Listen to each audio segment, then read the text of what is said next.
Good afternoon, welcome back to my channel. Today I'm going to talk about how the narcissist keeps you entangled in their web. And how do they do it? They breadcrumb you. So we're going to get into this today because I had a conversation recently with a person, and we talked about narcissism, and some things I think clicked for her and some things clicked for me, and this is one of them, was really how they keep you in the relationship. So we know at the beginning, the narcissist wears a mask. They paste that thing as hard as they can to their face, and they tailor make it to whatever their target is. So, and this applies to every relationship with a narcissist. We're talking about, well, maybe not as much parent and child because you grow to know that person from such a young age. You've never probably seen the mask, but you have seen the breadcrumbing, which I'm going to talk about later. But friendships, romantic relationships, work relationships, this is what they do. They wear that mask and they tailor make it to, like I said, to get the target that they're after.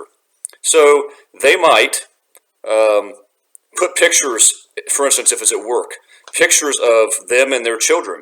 And they might act like mother or father of the year if they are trying to target somebody who has children and their family is very important. See what I mean? They might put pictures of themselves on social media while they're targeting such a person to make it look like they're very family-oriented. Pictures with their kids, having a good time. But if they're targeting someone who's maybe single without kids, they won't even have their kids on their pictures. They won't put them in their offices because that can be unattractive to some people. And so what they're doing is they're making themselves look single and without kids and totally available, if you catch my drift. So they tailor make this mask in a million different ways. Well, what they do is they love bomb you at the beginning. In all of these relationships, they present themselves, and this is especially true of a covert, in my opinion, but it's true of both, a grandiose and a covert. They'll love bomb you, and they'll lay it on thick. I mean, sugary sweet, syrupy sweet. They're going to tell you everything that you want to hear, and they're going to size you up very, very quickly and figure out what you are interested in. And whatever you are interested in, that is suddenly what they are interested in. Not in all cases, but in many ways that's what they do. So this is part of the mask. But the love bombing that they'll do is just laying it on thick. You are the best. You are the greatest. I can't get close enough to you. I want more out of this relationship. We need to progress quicker. When can you spend the night or something? When can you move in? When can we have a meetup? When can we get really close? I want to be like this with you. They'll do that. And the person that they present, and this is one of the hardest things to wrap your mind around. It really is. The person that you met, once you've pinpointed they're a narcissist, once you're down the road, and especially after the relationship is ended, you cannot figure out the fact that the person you met, and hear this, literally never existed. They never existed. They were a phantom. That is the mask. That's masquerading. The person that you became good friends with, you got into a relationship with, you were buddies with at work, whatever the case is, that's not who they are. That was literally never who they were. And that is the thing that the love bomb does. So I'm going to say that what the love bomb does is it is the hook that snags you at the beginning. When they present this version of themselves, and as I even heard, I presented the best possible version of myself to you. Yeah, because that's what it was. It was a version. I don't like when people even talk about becoming the best version of themselves. I understand what they mean by that, but you simply are who you are. You're not a version of yourself one day and another version of yourself like you're presenting different people. But that's how the narcissist means it. I know normal, healthy people don't mean it that way. But they're going to present that version of themselves. And that's what's so hard to recognize later down the road is that I never fell in love with a real person. I never entered a friendship with a real person. From day one, that individual I knew didn't exist. That's incredible to think about. But that's because the love bomb grabs you and pulls you and ensnares you, and that's exactly what it's meant to do. But here's what I want to talk about specifically today, real quick. The love bomb goes away when the devaluation stage begins, whenever they think that you're ensnared properly. Whatever that means, you've entered the relationship to an appropriate level where they think that they've gotten you entangled and you're snagged. That's when the mask will drop a little bit, or maybe a lot, and that's when the love bomb stops. And you'll never get back, ever get back to the love bomb in its truest sense. However long that lasted, you're never going to get back. But it doesn't mean that the love bomb went away. See, they will breadcrumb you. And this is where they get really strategic. The mask and then the love bombing stage reeled you in and snagged you. Like a fly going into a spider's web. You're entangled. But they will pull that love bombing method back out again every chance that they get. Well, every time they need to. And that is actually their master work. I'm convinced that the breadcrumbing is their master work in a lot of ways. Because that's the thing that keeps you completely befuddled to what's really going on. See, I knew this person at the beginning, and they were so wonderful and kind, and man, it was just awesome. Great friend, or great romantic partner, or great work partner. And now I'm seeing this different side of them, and I wonder what's what. Well, see, it'd be really easy to figure out, wouldn't it, if they just suddenly changed on a dime, turned on a dime, and began to be completely different all the time. If they were rude and nasty and inconsiderate and devalued you, and that would be really easy to figure out, wouldn't it? Well, they know that. So that's why they breadcrumb you. They're going to give you a little taste of the good life. Just a little something to savor whenever they know you need it. Whenever you're starting to get onto them. Little breadcrumb. Little slice of that love bomb. You're the greatest. You're the best. Here's a gift. I want to get close to you. I want to do this, that, and the other thing. I want to revisit this relationship. I want to start fresh. Whatever it is they have to tell you, they're going to give you and then they're going to give you a taste of that good life for a little while. A little kiss, if you will, of the love bomb. The love bomb comes back in these little sprinkles. And that's breadcrumbing. And breadcrumbing will also be future faking, in a sense. It's kind of connected, because they'll give these little breadcrumbs that keep you on the trail. And some of that's future faking. Well, you know the life we're going to have. You know how amazing it's going to be. I can't wait to be your husband or wife. Our friendship is just going to blossom. We're going to have a breakthrough. That's how they really do their dirty work. See, the love bomb snagged you. But it's the breadcrumbing that keeps you in the game. I'm convinced of it. It makes total sense. Because it's every time that fly, in this case, unfortunately, we're the fly in the web, and because we didn't know it. We didn't know what they were. And every time that fly moves and almost gets away, that spider wraps another little thread around it. That's what the breadcrumbing does. It keeps you in suspense. It keeps you in that awkward place between the person that you came to know, the mask and the love bombing, and that person that you're now seeing who is just vicious and nasty and can be really cruel and really devaluing. And the breadcrumbing keeps you right in between. And you don't know which way to go. So this is the question you keep asking yourself in these relationships. And this is why it is so hard to get out of it. It's part of why it's so hard. I'm going to get to the other part in a second. It's so hard to get out because the entire time your mind is kind of spinning. Is it this person?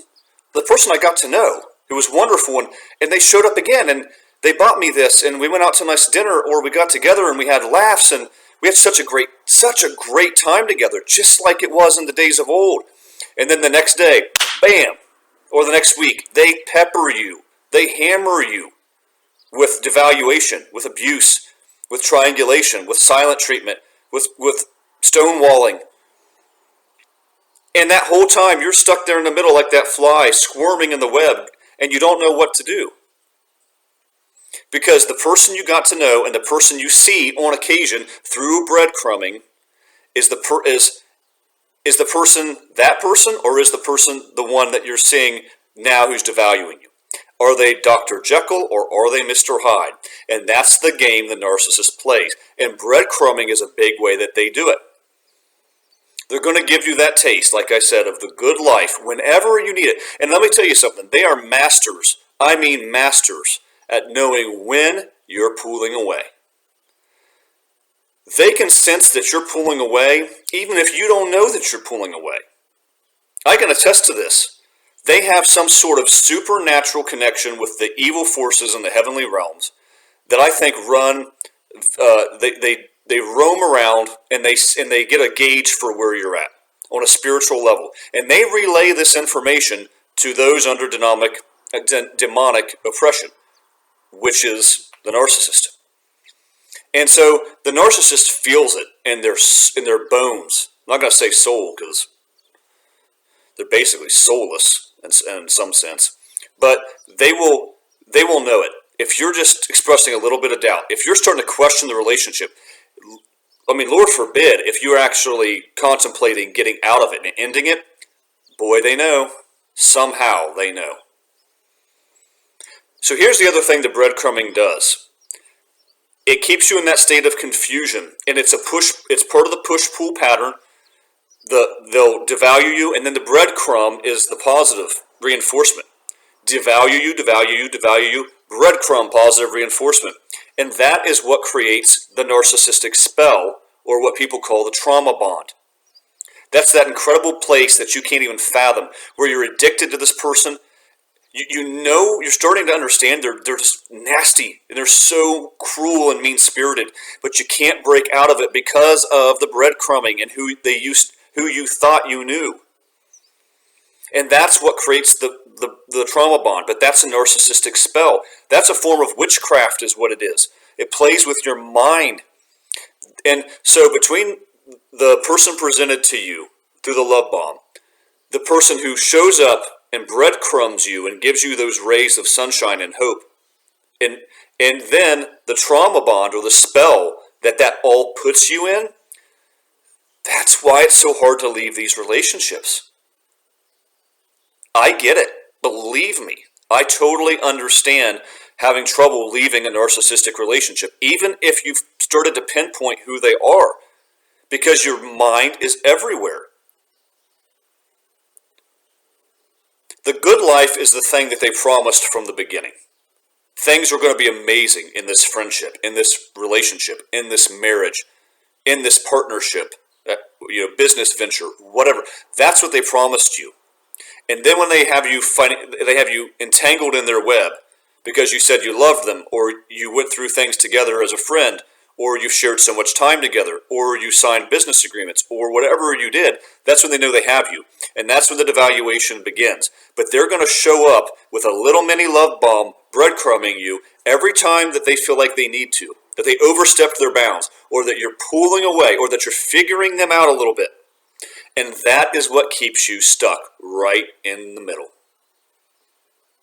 Guys, I think this, which is what creates the spell, the narcissistic spell or the trauma bond, this is what makes a narcissistic relationship so hard to figure out if you don't know these people, which hopefully you do now, and I do. But that's what makes them so hard to figure out, and it's what makes it so difficult to get out. So please understand this.